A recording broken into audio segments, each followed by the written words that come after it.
Bonjour, eh bien aujourd'hui nous allons faire un grand classique, enfin un de mes grands classiques surtout, la tarte sans cuisson aux fraises et aux spéculoos. Une tuerie, très simple à réaliser, donc que du bonheur. Voilà, donc en fait on va commencer déjà par faire la base de notre tarte aux fraises, donc qui est une base aux spéculoos. Donc là, on va mettre dans notre bol, on va mettre 80 g de beurre, donc coupé en morceaux. Alors, du beurre demi-sel. Ah, j'ai un petit peu plus de beurre. C'est pas grave. Du beurre demi-sel, mais moi j'ai que du beurre doux à la maison et j'ai pas acheté pour 80 g de beurre demi-sel. Donc je n'hésite pas, je mets quelques grains de sel, quelques grains de gros sel dedans. Et puis ben, ça va faire l'affaire. Et du coup, ben, comme ça, j'ai mon beurre demi-sel. Donc là, je vais remettre mon couvercle et mon gobelet et je vais laisser fondre mon beurre 4 minutes, 60 degrés à la vitesse 1. Donc là, on va vraiment commencer notre base de notre tarte aux fraises.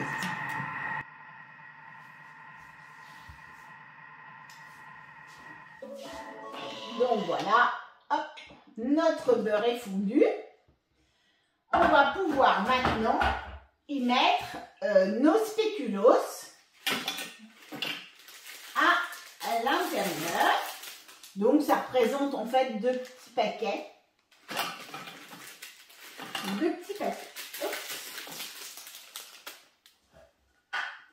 Hop. On va remettre notre couvercle et notre gobelet. Et là, on va faire 10 secondes, vitesse 4, pour briser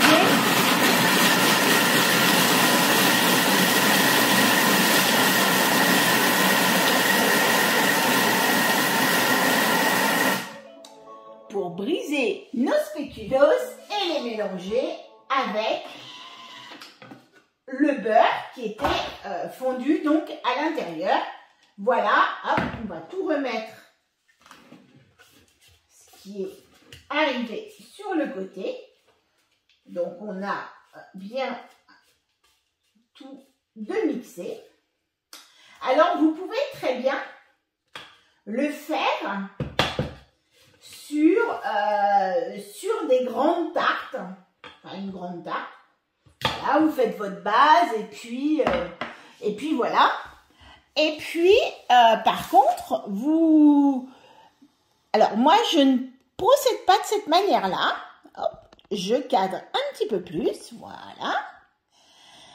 Moi, je procède toujours par petites tartelettes individuelles parce que je trouve que la grande tarte, c'est bien, mais c'est un petit peu comme les cheesecakes, hein, le principe de cette tarte, c'est un cheesecake à la fraise. Ben en fait, quand on découpe, à la coupe, c'est pas toujours net. On n'a pas comme une pâte brisée, comme une pâte sablée.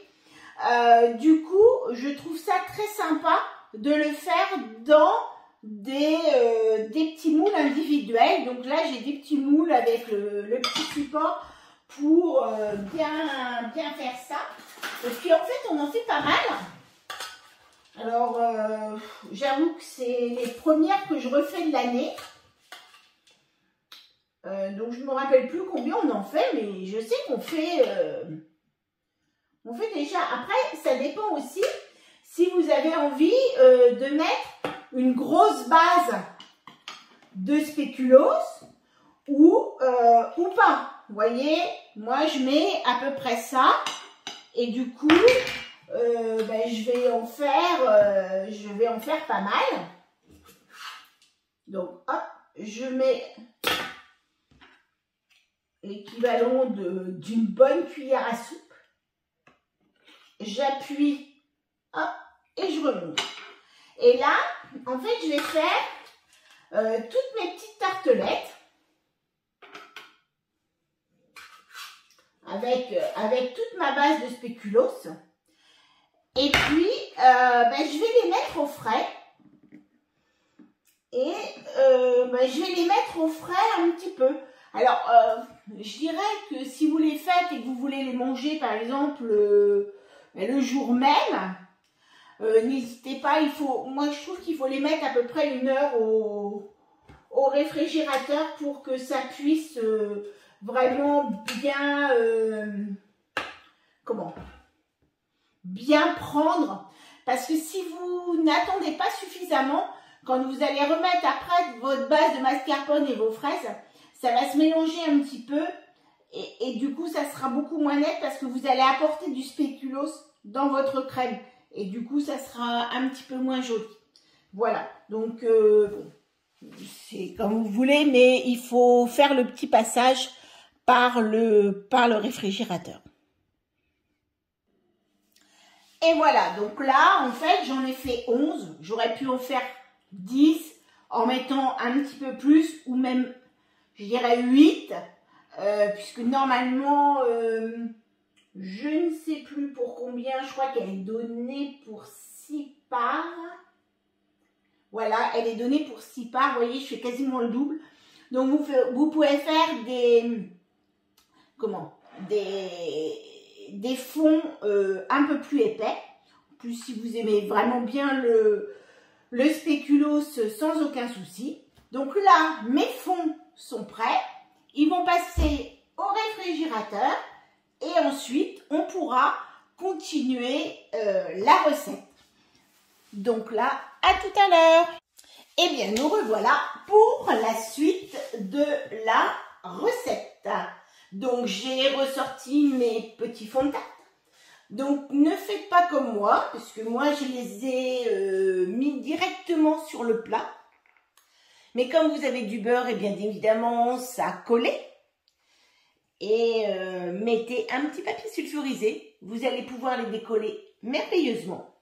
Et pouvoir les mettre après sur votre plat. Bon, si vous avez oublié, faites comme moi. J'ai pris mon wok, j'ai fait chauffer de l'eau. J'ai juste mis, pas très longtemps, hein, vraiment quelques secondes. J'ai mis mon plat dessus et puis après ça se décolle tout seul. Bon, donc la première que j'ai voulu décoller, bien évidemment, je l'ai cassée. C'est pas grave, c'est pour nous. Alors là, je vais mettre du sucre en poudre, mais je ne sais pas combien j'en ai. Bon, j'en ai 60 grammes. Parce que sur la fin de la recette, on va vous demander, enfin, vous n'êtes pas obligé, mais on remet un petit peu de sucre glace dessus. Et moi, le sucre glace, j'en ai jamais d'avance. Je le fais toujours au fur et à mesure de mes besoins. Et du coup, là, je vais commencer par faire mon sucre glace. Alors, bien évidemment, hein, depuis que j'ai fait mes fonds de tarte, j'ai bien nettoyé mon bol. Mon bol a bien été nettoyé, j'ai plus de reste de spéculoos dedans. Donc là, je vais faire mon sucre glace.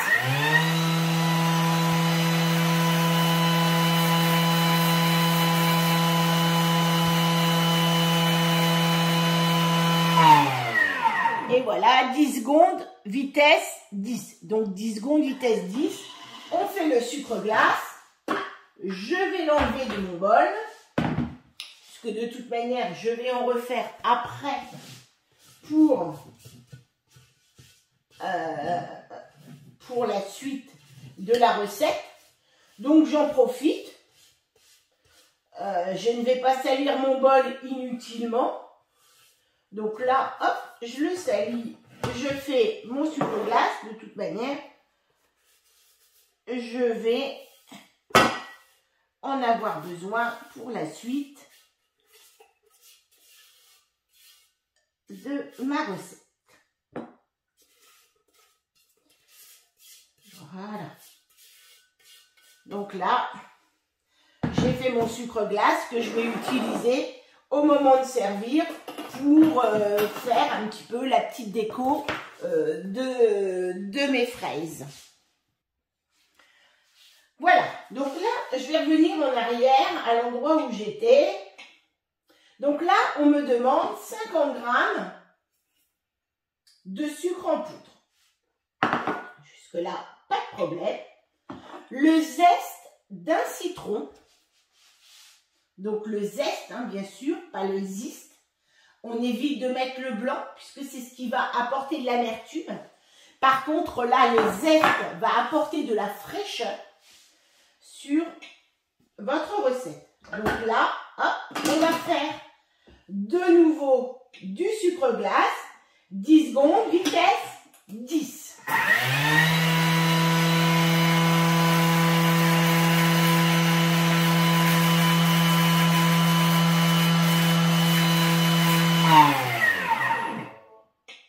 Voilà.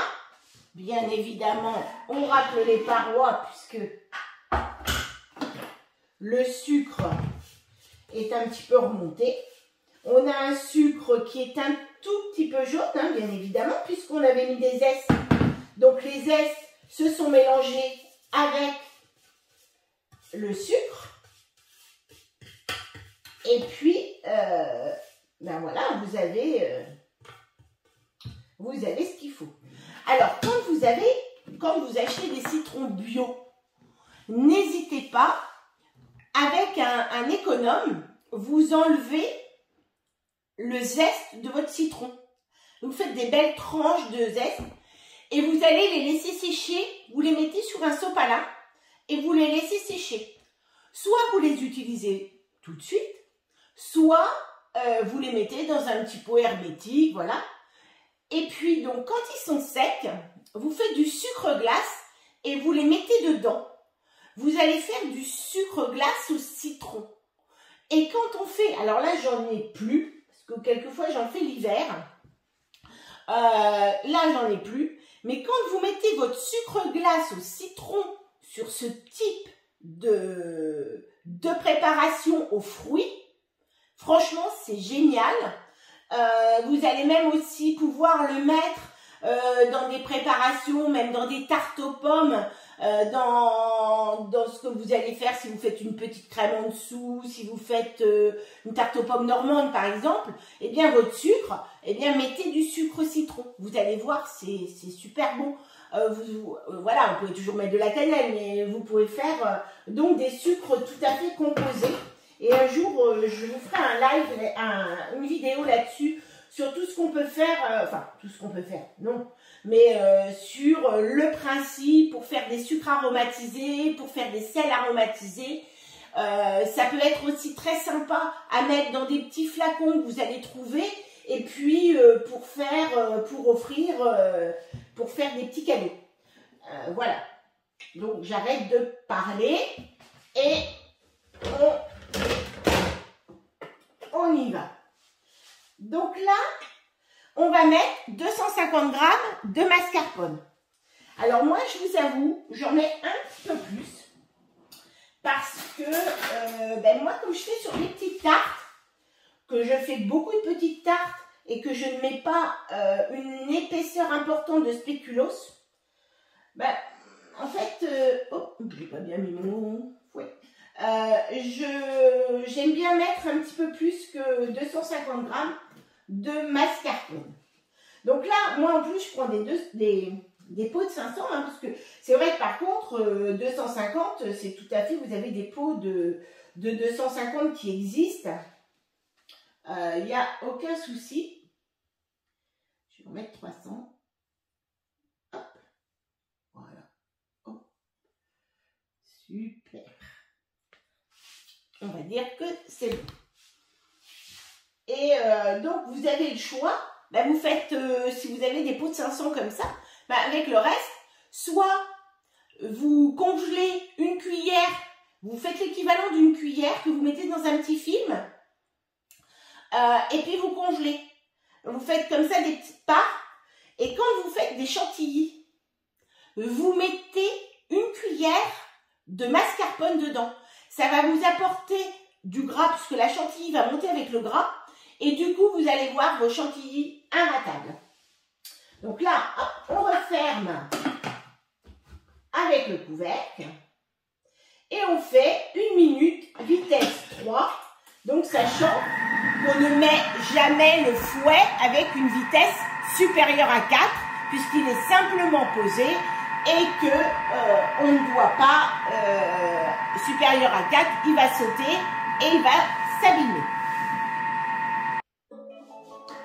Donc voilà, c'est terminé. On a une belle mousse qui s'est mélangée donc avec notre sucre citron. On va retirer notre fouet. Alors, je tape sur mon bol parce que j'ai enlevé mon bol du socle. Je ne tape jamais sur mon bol. Je ne casse pas mes œufs sur le bord de mon bol. Je ne vais jamais taper sur mon bol, puisque si je vais faire ça, il faut savoir que j'ai un élément de précision qui s'appelle la balance et que je vais déstabiliser ma balance et qu'au bout d'un moment, eh ben, ma balance va être, il va falloir retarer la balance. Donc voilà. Alors, on ne loupe rien de cette belle crème. Voilà. J'espère que vous voyez, parce que je ne sais pas, je ne suis pas derrière la caméra. Donc, cette belle crème que l'on va maintenant pouvoir mettre sur nos tartelettes. Voilà. Eh bien, on va en faire une. Bien évidemment, je ne vais pas toutes les faire hein, devant vous. Il ne nous reste plus qu'à les garnir. Hop, on va... J'essaye de faire attention maintenant. C'est vrai qu'on m'a dit que parfois on ne voyait pas. Et vous avez tout à fait raison. Vous voyez, mon plat est un petit peu mouillé. Puisque je l'avais mis au-dessus du wok. Voilà. Donc là, je vais prendre une petite cuillère.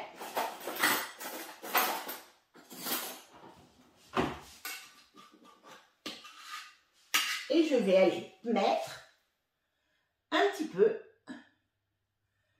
voilà, je vais mettre mon mascarpone. Je suis en train de... Je fais ma crème au mascarpone, donc dessus. Je suis en train de tout démonter. Hein. Ça, c'est l'effet que je l'ai mis. Je vais aller mettre mes fraises. Voilà, j'ai des belles fraises.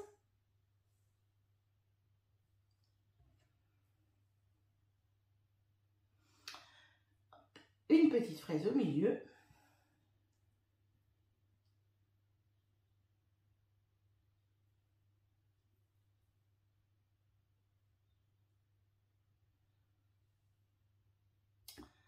Hop, un petit bout ici. Parce qu'en fait, il faut quand même avoir un peu de fraises. Hein. Alors, vous pouvez les faire comme ça, mais je crois que, comme on n'est pas encore sur la pleine saison de fraises, je vais les couper en petits dés. Et puis, je vais faire une autre présentation. Voilà.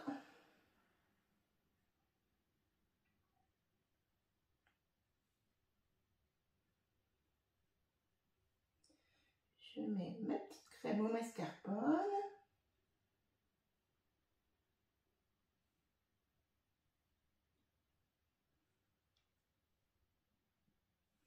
Là-dessus.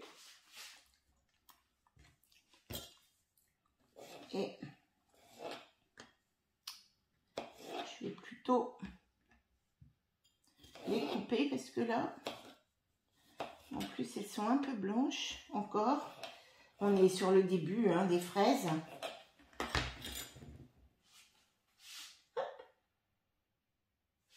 Voilà, je pense que ça fera plus joli avec des petits morceaux qu'avec mes gros morceaux.